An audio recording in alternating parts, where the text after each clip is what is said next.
This is the 16-25G lens by Sony. In just a few seconds, I'm gonna toss it over the ledge of this building. Let's check out this lens.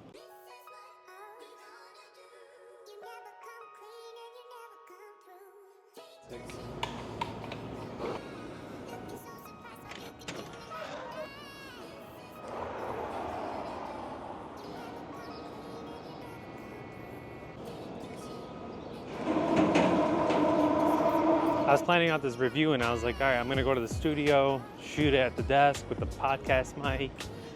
And I was like, you know, fuck that.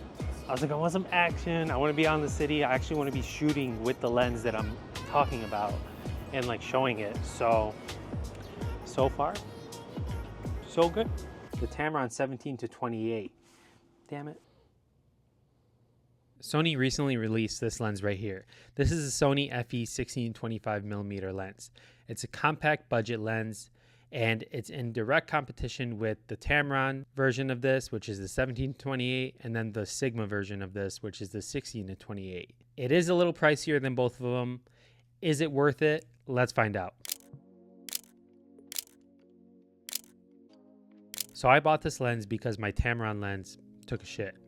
I dropped it a bunch of times and now I'm unable to add a ND filter to the lens. So I was in the market for a new lens. Just to give you guys some context and background about myself, I shoot a bunch of real estate and I feel that I have to mention this. I'm a bit of a camera minimalist. I've been using two lenses for my whole career as a full-time photographer and videographer. The Tamron 17-28 and the Tamron 28-70.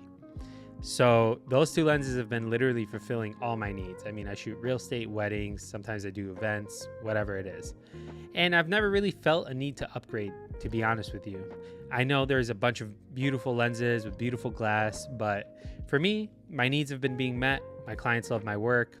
Why would I spend the extra money? This lens has been broken for a minute now, and I've been in the market for a new lens. So I picked up this, the 16-25mm. As soon as this broke, they announced this. I waited it out for a little bit and I got this. I got it. Super happy. Okay, so in this video, I'll be talking about the pros and cons of this lens. And then I'll also be showing some content I've been capturing with this lens in the past few weeks. Grabbed a bunch of video content. I grabbed a bunch of photo content. And I'm excited to show you guys it because I've been really excited about this lens. It's been such a beautiful addition to my toolkit. And let's just dive in. All right, so let's go into the pros of this lens. This lens is the f2.8.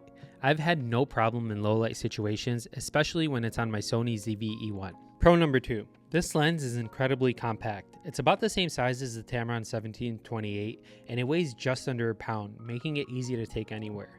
And because of its lightweight and portability, that means I'm more encouraged to take it places with me. Pro number 3, at the wider end, this lens is 16mm. That's 1mm wider than the Tamron lens that I've been using for 5 years. And although that 1mm doesn't sound like a lot, it's been making a hell of a difference. It's super noticeable, and I've been having a way easier time shooting these small rooms in these houses that I'm photographing than I was with the Tamron.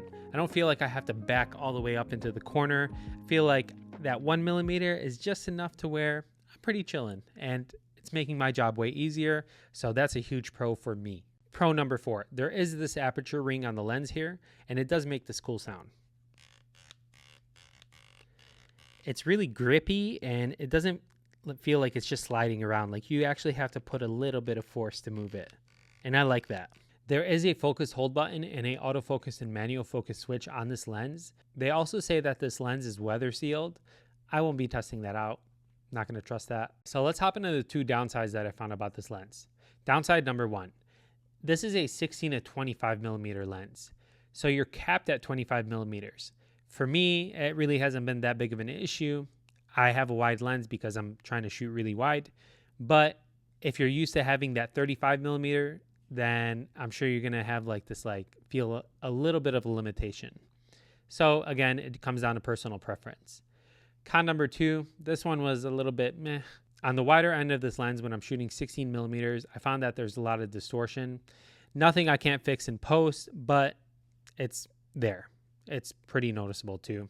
Take a look at this shot right here of this kitchen. Again, those cons aren't really a huge deal for me. So you're getting all of this for $1,200. You know, it feels like a future-proof lens that I'll be using for another 5 years. So for $1,200, what the hell am I going to say? Not going to complain. All right, so final thoughts on this lens. Should you buy this lens? If you have a Tamron lens, I would suggest actually making the upgrade. I know like a lot of YouTubers say, no, save your money. But for me, I have to speak from my own experience. I've been super happy that I upgraded, and it's been making all the difference. I love having this extra 1mm width on the low end, and it just feels like, you know, at the same, you're getting this really high quality lens, but at the same time, it's so light and it's fun to shoot with, and it's so easy to carry around. And so is this, but this is actually a bit heavier than this. So the Tamron lens is actually a bit heavier than the Sony lens. So it's a little bit noticeable, you know. You don't need to upgrade, but if you have the money laying around, I would suggest upgrading. You're going to notice a little bit of a quality jump too. If you have a Sigma lens, I don't know what to tell you. I've never shot on the Sigma. If you're using a 2.8 G Master lens, then you better not spend any more money because you already spent a ton of money on that. So other than that, my name is Michael, guys. I hope you enjoyed this little review, and subscribe to my channel, show some love, and I'll see you in the next video.